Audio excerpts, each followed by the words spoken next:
What's up, everybody? Welcome back to the Optimize You podcast. In today's podcast, Alex and I are debunking some myths, some pre-existing beliefs that you may have, everything talking about the topics of, do carbs make you fat? Do you need to do cardio in order to lose weight? And is eating too late at night helping you gain more fat? So we're going to talk about all that here in today's podcast. All right, so we have some common myths and beliefs that we're going to go over today. We're going to dive in. Maybe you guys on the other side of this camera might be having some of these thoughts, might be having some of these limiting beliefs. They may have potentially held you back, or maybe you found yourself diving down some rabbit holes looking for the answers and you found contradicting information. So Alex and I are going to do our best to provide some answers for you here and give you some clarity. And the first one of the most popular ones that we hear are carbs make you gain weight, or carbs are bad. And so we can dive into that one. I'll just start off on the first topic. I hear this one a lot, dude. So this is, I go ahead. Oh, it's just a classic one. You can. Oh, it's a classic one. Yeah. It's like the most popular. It's probably the number one. Yeah. Myth out there. Yeah. And you see it a lot. You see people just immediately go to like, keto or carb-free diets, right? Super low carb diets. The problem is we have to understand, I think we have to create some understanding around it. A carbohydrate is simply just a macronutrient. It's not good or bad. It's our body's most preferred energy fuel source. So carbs can be phenomenal, right? They do a lot of things for menopausal women, for brain, cognitive brain function, clarity, things like that. Like, our body loves carbohydrate. It loves it as a fuel source, especially if we're being active, your resistance training, right? Or if you're an athlete, you're doing anything sports performance related or power output related. Like, our body loves carbohydrates. You'll notice a difference when you strip drastically carbohydrates from your body versus when you're eating an adequate amount of carbs. You're going to feel drastically different. You're going to feel like you have a good enough energy. You're going to be able to operate. And I think people just misconstrue, maybe it's the sugar side of things. Maybe they misconstrue the sugar side of things with carbohydrate. But if we're just talking about carbs, I think they get a bad rap. And I encourage people not to look at carbohydrate as like a bad thing, or any food group in that particular circumstance. But really carbohydrates specifically, and understand, like, I get why people want to cut them out of their diet, because I don't think they understand that in order for us to absorb carbohydrates and utilize carbohydrates, it also comes with some water retention. And so I think a lot of people immediately see it black and white as, oh, the second I started cutting carbohydrates out, I started losing weight, which then further encourages that habit or that pattern, not fully understanding the functionality and the purpose of carbohydrates. So yes, they do shed some water when you take them out, because roughly every gram of carbohydrate comes with about 1 to 3 grams of water. So it is going to drop some weight off you, which is very popular with like a keto diet. However, once they get over that hump, you're going to see a stall. And so really where we have to go from there is a caloric deficit. So yes, you will drop a bunch of water weight. That's totally common. But yeah, man, I just think carbs get a bad rap, and I wish they didn't. I wish more people looked at them as like an energy fuel source. Oh yeah, dude. Yeah. It's going to help you have better workouts. It's also going to help you recover better from your workouts. Yeah. Get better sleep. It's that, the shut off to cortisol, that stress response. It's going to help. Like, it's huge after workouts. If you are a very active person, you definitely want to have more carbohydrates in your diet. Right? Naturally, it's going to help. I remember, like, for me, when I'm like more stressed, I try to eat a little bit more carbohydrates, just because it does help me feel better. I do notice like a noticeable difference.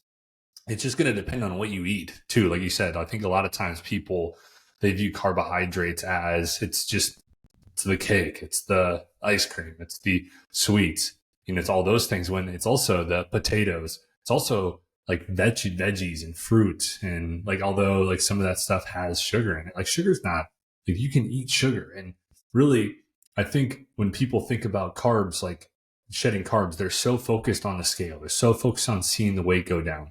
Like you mentioned as well, a lot of times you see people who go on keto that they lose all this weight week one, which it's just it's water. Most of it's water weight. And if you went at like fat loss from the perspective of what eating plan is going to help me stick to this for life, I think that's a better frame of reference, as opposed to going at it from the frame of what is going to help me lose the most weight or lose the most fat. It's a wrong approach, because when you go about it that way, a lot of times we're not fitting the diet into our lifestyle, we're fitting our lifestyle into the diet. And then that approach ends up with you right back at square one, potentially even farther behind, because you're not able to stick to it for life. Yeah, dude, exactly. And so the next one would be you have to do cardio to lose weight. This is a big one as well. What are your thoughts on that? Yeah, I mean, I think I barely have ever done cardio for years. Like, so I think I might be a classic example of that you don't need that. But Yeah. then not to say you shouldn't. I think Right. I would probably feel a little bit better if I did more cardio. But yeah, I mean, I mostly just lift weights and then I walk. And so maybe some people would consider walking cardio, but the walking that I'm doing is right now I'm just walking to get some movement in and to be outside. Right. So Yeah. it's not any sort of actual cardio. It's more of just like getting some movement in, feeling good, getting some sunshine. And so no, it's classic as far as and what was that? Sorry, what was the topic? It was like you need cardio to lose weight. Yeah. Yeah. Yeah, Yeah. no, I mean it's you need to be in a calorie deficit to lose weight, Yeah. right? So Exactly. you Yeah. need to, however you create that, you could create that with some cardio. You can create that with lifting weights. You can create that with reduction in food, eating more protein. Like there's a lot of different ways to create a calorie deficit. But what you need to do as well there is like not what you need to do. What I would suggest somebody does is again figure out what works best for you. Do you love doing cardio? If you do, cool. Like you include it in. I would also suggest having weight resistance training in there because that's going to help you retain the muscle. And cardio has been shown to, reduce that muscle, over time, especially like more cardio, like it taps into muscle over the course of time, right? That's not a fallacy. Yeah. Yeah. So like, I mean, the you're going to get the best bang for your buck by having as much muscle on you as possible, which in turn is going to help burn more calories, right? It's going to increase the rate of your metabolism, a ton of benefits, right? So I think some people are like, well, in order to lose weight, I have to do cardio. They immediately go to the cardio thing. Look, do cardio because you want to have good heart health. Like you want to be aerobically fit and you want to be in, you want to be in a great healthy standpoint. Like that's phenomenal.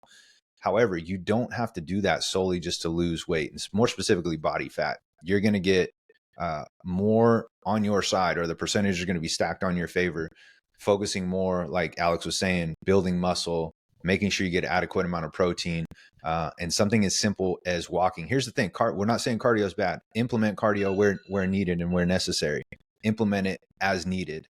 But make sure that you're putting yourself in a position to be like, okay, am I, again, looking at the long-term approach? Can I perform these bouts of cardio, whether it's 10, 15, 20 minutes a day, multiple times a week? And can I do that? What happens if, since the impact is so high, you also increase your likelihood of injuring yourself. And so now if you do that, if you tweak something or you strain something or you roll your ankle while you're jogging, like now you're going to have to take a step back, right? And you're going to have to focus more on like, okay, well, if I can't do that, how can I still expend energy to put myself in a caloric deficit? So you're going to have to find that way. And that becomes a battle for a lot of people. So in the short term, yes, you will burn more calories doing something like cardio. The problem with it is our bodies get extremely adaptive. So if you were burning, these are hypothetical numbers. If you were burning, um, 200 calories for every 1 mile you ran.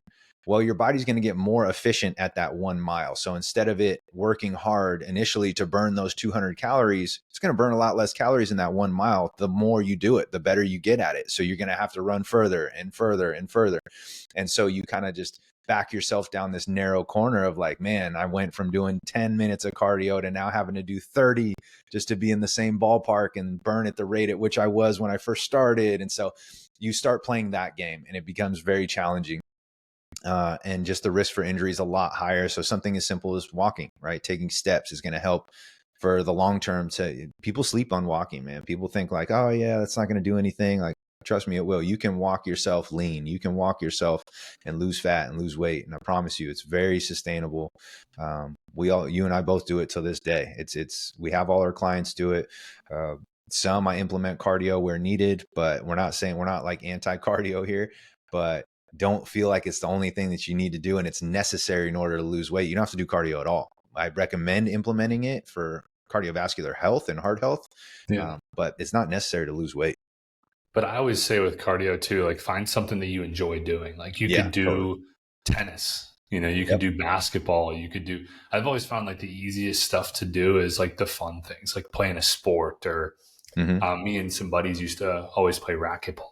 Yeah. We'd do some racquetball, just running around, and you're dying by the end of it. But you Yeah. also have a lot of fun too, Yeah. right? Like, so if that's what I always think is the best way to do it personally is find something that's fun. A lot of times people do like HIIT workouts, right? And that's like if you really enjoy doing it, but a lot of times they do it for the cardio, the calorie burn, and then Mhm. that just like over the course of time, your body just wears down, right? You're just Yeah. like tearing your body down because a lot of times that's just such a big stressor, and those people aren't recovering as much too. Yep. All right. The next one is eating late at night causes weight gain. No, Probably again, not. I it really get where it goes comes from, though. exactly. It's actually a really good approach, right? Yeah. I think Yeah. it's a good approach. For one, I found that when I eat late at night, I don't sleep as good. My Yep. body's like digesting the food, but also I think it's easier to eat more late at night. It's easier to like maybe you're in like a weaker mindset and like it's easy to just like kind of overeat at night. But I mean, again, it goes back to the calorie deficit. Yeah. Just being in a calorie deficit is going to lose weight, right? That's how people lose weight, body fat, is by being in like a 500 calorie deficit or somewhere around there.